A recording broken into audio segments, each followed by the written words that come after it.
अस्सलामुअलैकुम ग्रेड 5। मैं हूं आपकी मैथ्स की टीचर सबा और मैं आपके साथ डिस्कस कर रही हूं आपकी बुक का chapter number 4 decimal and percentages. उसमें आज हम एक्सरसाइज 4C के जो बाकी के क्वेश्चंस रह गए हैं यानी कि क्वेश्चन नंबर 10 ऑनवर्ड्स उनको सॉल्व करेंगे। तो आए चल के इस एक्सरसाइज को खत्म करें।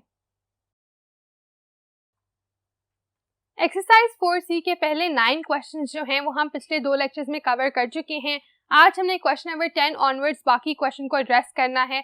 सबसे पहले देखते हैं question number 10, change mix numbers to percentages.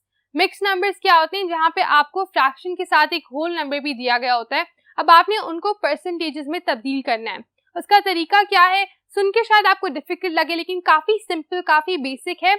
आपने पहले इसको एक इम्प्रॉपर फ्रैक्शन में कन्वर्ट करना है।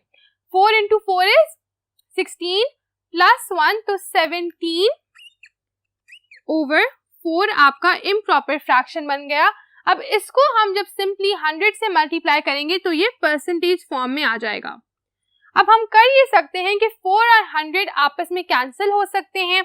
दोनों को 4 से डिवाइड करें, यहाँ आ जाएगा 25 और साथ अब हमने करना ये है कि 17 मल्टीप्लाई बाय 25 जो कि होता है इक्वल टू 425%।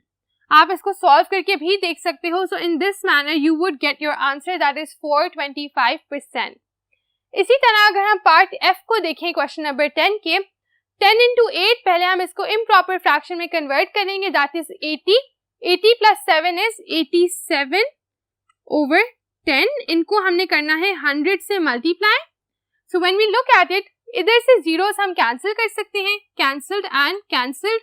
पीछे रह गया 87 into 10 दैट इज 870%। और ये फिर आपका जवाब हो जाएगा पार्ट F का। तो काफी आसान सा क्वेश्चन है। आप बाकी पार्ट्स को भी इन्हीं मेथोडोलॉजीज को यूज करते हुए इनको सॉल्व करें। हम चल के अब देखेंगे क्वेश्चन नंबर 11 को। क्वेश्चन नंबर 11 को अगर अब हम देखें, उन्होंने आपको सिंपली होल नंबर्स दिए हुए हैं, आपने इनको परसेंटेजेस में कन्वर्ट करना है। जिस तरह हम फ्रैक्शंस में करते हैं कि हम 100 से मल्टीप्लाई कर देते हैं, उसी तरह हमने यहाँ पे करना है। बट हमारे पास होल नंबर है तो हम अज्यूम कर लेंगे कि इसके नीचे 1 का डिनोमिनेटर है। इस तरीके से हमने इनको फ्रैक्शंस बना दिया है। अब हम इनको 100 से मल्टीप्लाई कर सकते हैं to get our answers. So what do we have then? 6 into 100 is 600%. Similarly, 79 into 100 is 7900%. तो ये आपका जवाब है जो कि बहुत सिंपल तरीके से हमने कैलकुलेट कर लिया।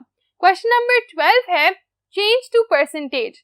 अब यहाँ पे आपको डेसिमल दी गई है, कहा है इसको परसेंटेज में कन्वर्ट करें। उसका तरीका भी हमने सीखा था। You simply go by into 100 over 100। तो क्या होता है, ये बन जाता है जब आप इसकी डेसिमल को मूव करते हो मल्टीप्लाई करके 2 दफा, it becomes 23 over 100 and that is 23%। क्योंकि हमें पता है कि 23 over 100 जो है 23% का इक्विवेलेंट है, इसको भी हम 23 over 100 ही लिखते हैं। सो that is why your answer becomes 23%। Question number 12 का पार्ट डी है 4.69। इसको भी हम 100 से मल्टीप्लाई करेंगे और डिवाइड बाय 100। अब यहाँ पे भी डेसिमल 2 दफा आगे को जाएगी which will make it 469 over 100। तो हमारा आंसर क्या आ गया? 469%। यूं आप डेसिमल से परसेंटेजेस के अंदर कन्वर्जन कर सकते हैं। नेक्स्ट क्वेश्चन है question number 13, change to fractions, whole numbers, mix numbers. आप इनमें से किसी भी चीज में जो आपका आंसर आ रहा है उसको फिट इन कर सकते हो। परसेंटेज की सूरत में आपको दिया गया है। 75% को फ्रैक्शन किस तरह लिख सकते हैं? 75 over 100 दैट इज इट। ये आपका जवाब है। अगर आप इसको लोएस्ट टर्म्स में एक्सप्रेस करना चाहें बाय योर ओन चॉइस तो आप इन दोनों को 25 से डिवाइड कर सकते हो एंड यू विल गेट 3/4 क्योंकि 75 divide by 25 is 3 and 100 divided by 25 is 4। तो 3/4 आपका जवाब आ गया। पार्ट बी को हम अगर देखें, 300 over 100 हो जाएगा ये। And then what can we do next? Now we have to sort it out. हम जीरोस को कैंसिल कर सकते हैं और पीछे सिर्फ 3 रह जाएगा। तो यहाँ पर आपके पास जवाब फ्रैक्शन में आया था, यहाँ पे होल नंबर में आया है। 2 और पार्ट्स कर लेते हैं इस क्वेश्चन के, इसको बेहतर तरीके से अंडरस्टैंड करने के लिए। ई पार्ट है 135%, इसको भी हम फ्रैक्शन की सूरत में लिख देंगे 135/100। अब होगा ये कि हमारा ये जो क्वेश्चन है that will almost become 1 whole 35/100। You can also simplify it, तो ये हम इसको मिक्स नंबर्स की सूरत में भी एक्सप्रेस कर सकते हैं।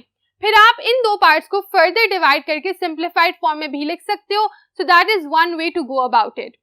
आगे चल के देखते हैं एफ पार्ट 800 जो है 800 would also come over 100, इसको फ्रैक्शन की सूरत में लिखें एंड 800 और 100 के जीरोस को जब हम कैंसिल करते हैं 8 डिवाइड बाय 1 तो जवाब आ जाता है 8। अगेन आपका आंसर होल नंबर की सूरत में आ गया। तो इस तरीके से आप डिफरेंट पार्ट्स को इस क्वेश्चन के सॉल्व करेंगे। कहीं पर आपका जवाब होल नंबर होगा, कहीं पे फ्रैक्शन होगा, कहीं पे मिक्स फ्रैक्शन होगा। नेक्स्ट क्वेश्चन है चेंज टू डेसिमल्स। अब आपको परसेंटेजेस दी गई हैं, उनको आपने डेसिमल में कन्वर्ट करना है। उसका पहला स्टेप क्या होता है? Excellent. The first step is कि आप इसको एक फ्रैक्शन की तरह लिखें। जब ये आपने कर लिया है, अब आपको पता है कि इस तरह से जब आप 100 से डिवाइड करते हो डेसिमल डालो, आप डेसिमल आगे डालोगे, जितने जीरोस हैं उतनी दफा डेसिमल को मूव करोगे और अगर 100 से डिवाइड हो रहा है तो लेफ्ट की तरफ मूव करोगे। सो 1 and 2, क्योंकि 2 जीरोस हैं तो आपका जवाब है 0.35। उससे पहले आप एक 0 लगा दें तो ये आपका ओवरऑल आंसर बन जाएगा डेसिमल में फॉर 35%। इसी क्वेश्चन का पार्ट डी अगर हम देख लें 140%, अगेन पहले सबसे आप इसको फ्रैक्शन की सूरत में लिखें, फिर जितने जीरोस हैं उतनी दफा अपनी डेसिमल को प्लेस करके मूव करें। 2 जीरोस हैं, 2 दफा मूव करेंगे 1.4, तो आपका जवाब है 1.4। एंड इस तरीके से you can note this down for your answer. बाकी 2 पार्ट्स को भी इसी तरह मुकम्मल करें। क्वेश्चन नंबर 15 देखते हैं, change to percentages. Again what do we have decimals, इनको हमने चेंज करना है परसेंटेजेस में, बिल्कुल वैसे ही जैसे हमने पहले भी एक क्वेश्चन में अभी किया है। So what do you do, 0.39 into 100 over 100 which makes it 39/100, क्योंकि आप डेसिमल को 2 दफा राइट को मूव करते हो। एंड देन 39/100 जो है परसेंटेज फॉर्म में बनता है 39%। तो ये आपका आंसर आ गया। एफ पार्ट में भी हम यही कर लेंगे, दोनों को 100 से मल्टीप्लाई ऑल्सो डिवाइड। तो हमारी डेसिमल 2 दफा जब मूव होती है तो क्या होता है? So for this reason we get 152/100। जब 152/100 आपके पास आ जाते हैं तो आप क्या करते हो?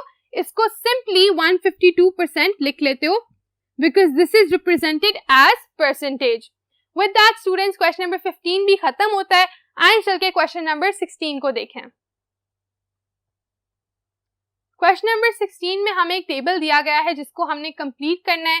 So if you look at it properly, हमारे पास क्या है? हमारे पास परसेंटेज में हमें दिए गए हैं वैल्यूज, हमने उनको पहले ओवर 100 लिखना है, then we have to convert them to decimal, फिर उनको हमने लोएस्ट टर्म्स में एक्सप्रेस करना है। जैसे 10% है तो वो 100 के ऊपर क्या बनेगा? 10/100। इसको हम डेसिमल में जब करेंगे तो 100 में 2 जीरोस हैं, डेसिमल जो है यहां से 2 दफा पीछे जाएगी, इट विल बिकम 0.10 और 0.1। तो आपका है 10/100, 0.10, और इसको आप सिंप्लीफाई किस तरह कर सकते हो? 10 और 100 दोनों 10 से डिवाइड हो सकते हैं, divided by 10 and you will get 1/10। तो ये आपका आंसर आ जाएगा फॉर पार्ट बी। थर्ड वाला है 1%। अब आपने लिखना है 1/100, इसको आपने डेसिमल में करना है तो 2 दफा जब 1/100 पे डेसिमल पीछे जाएगी, इधर होगी डेसिमल एक दफा, दूसरी दफा तो यहाँ पे 0 आ जाएगा एंड देन डेसिमल, तो आप इसको लिखोगे 0.01। इसको अब हमने लोएस्ट टर्म में एक्सप्रेस करना है, ये ऑलरेडी लोएस्ट टर्म्स में है। 1/100 दोनों किसी सेम नंबर से डिवाइड नहीं होते, इनको आप फर्दर सिंप्लीफाई नहीं कर सकते, हेंस योर आंसर बिकम्स 1/100।